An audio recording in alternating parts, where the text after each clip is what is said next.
건강을 위해 매일 눈에 좋다는 걸 다 했는데도 왜 시야는 점점 흐려질까요? 눈에 좋다는 음식, 눈에 좋다는 영양제, 안 좋다는 건 전부 끊었는데도 글씨는 더 번지고 자막은 더 빨리 사라집니다. 이상하지 않으십니까? 문제는 한 개 부족해서가 아니라 잘못 관리하고 있기 때문일 수 있습니다. 눈이 망가지면 병원비만 늘어나는 게 아닙니다. 운전을 피하게 되고 외출이 줄고 사람 만나는 게 귀찮아집니다. 그리고 어느 순간 삶의 선택지가 조용히 사라집니다. 더 무서운 건 눈은 망가지기 전까지거의 신호를 주지 않는다는 겁니다. 조금 뻑뻑한 정도, 조금 흐릿한 정도, 조금 피곤한 느낌. 대부분은 나이 들어서 그렇겠지 하고 넘깁니다. 하지만 그 조금이 쌓이면 어느 날 갑자기 돌릴 수 없는 선을 넘습니다. 이 영상 중간에 끄시면 아무 일도 없을 겁니다. 지금 당장은요. 하지만 몇 년 뒤 안과 대기실에서 번호표를 쥐고 앉아 이런 생각을 하게 될지도 모릅니다. 그때 끝까지 들어볼 걸. 오늘 이 영상은 눈 이야기지만 사실은 당신의 남은 자유에 관한 이야기입니다. 64세 김정호 씨. 퇴근 후 TV를 켜놓고도 화면을 제대로 보지 못합니다. 자막이 흐릿하고 등장인물 얼굴이 겹쳐 보입니다. 볼륨은 점점 커지고 눈은 점점 찡그려집니다. 눈이 따갑고 뻑뻑해서 자꾸 감게 됩니다. 눈을 감고 있으면 조금은 편합니다. 하지만 눈을 다시 뜨는 순간 따끔거림이 돌아옵니다. 책은 진작 포기했습니다. 신문은 제목만 훑고 덮습니다.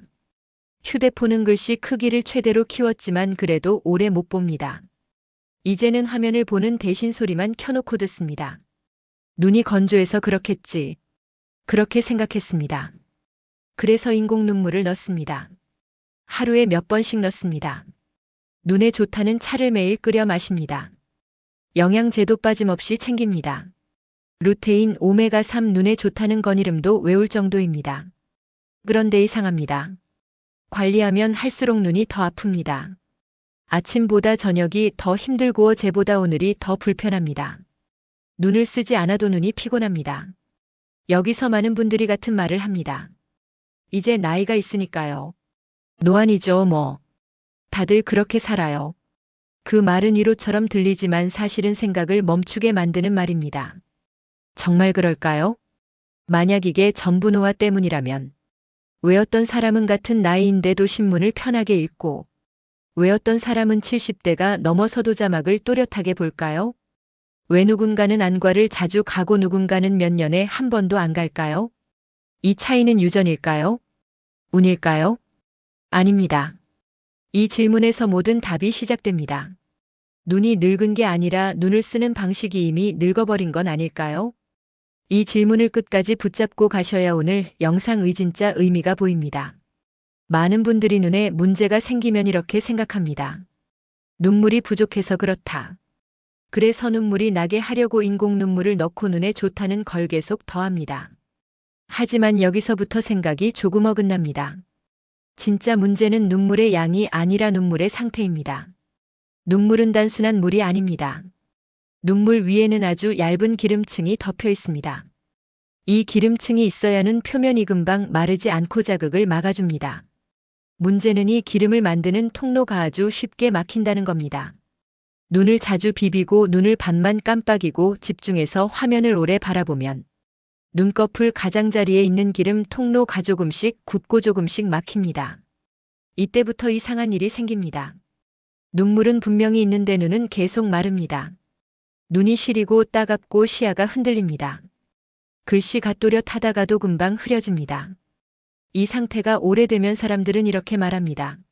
아, 노안이 왔구나. 하지만 사실은 노안이 아니라 눈 표면 이제 기능을 못하는 상태일 뿐입니다. 이걸 노화 탓으로만 넘기면 관리 방향이 완전히 엇나갑니다. 그래서 관리할수록 좋아지지 않고 오히려 더 불편해집니다. 바로 이 지점에서는 관리의 방향을 다시 잡아야 합니다. 오늘부터 돈 들이지 않고 바로 할 수 있는 것만 말씀드리겠습니다. 복잡한 치료 비싼 장비 광고에서 말하는 기적 같은 방법 전부 아닙니다. 지금 이 영상이 끝나기 전부터 바로 시작할 수 있는 것들입니다. 첫 번째, 눈을 제대로 깜빡이세요. 대부분의 사람은 눈을 깜빡인다고 생각하지만 사실은 반만 감습니다. 눈은 완전히 감았다가 완전히 떠야 눈꺼풀 안쪽에서 나온 기름이 눈 전체에 고르게 퍼집니다. 이 기름이 눈을 보호하는 막입니다. 그런데 급하게 깜빡이면 이 막이 퍼지지 않습니다. 그래서 눈물은 있어도 눈은 계속 건조합니다. 지금 잠깐만 해보세요.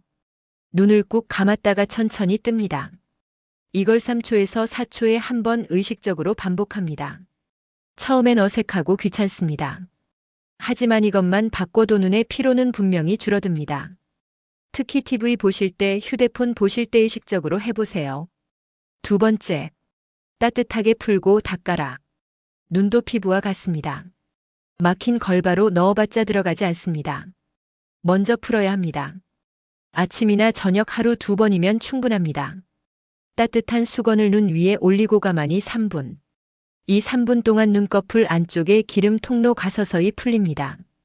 그 다음이 중요합니다. 속눈썹 뿌리를 손이나 면봉으로 살짝 닦아줍니다. 세게 문지를 필요 없습니다. 닦아낸다기보다 정리한다는 느낌이면 충분합니다.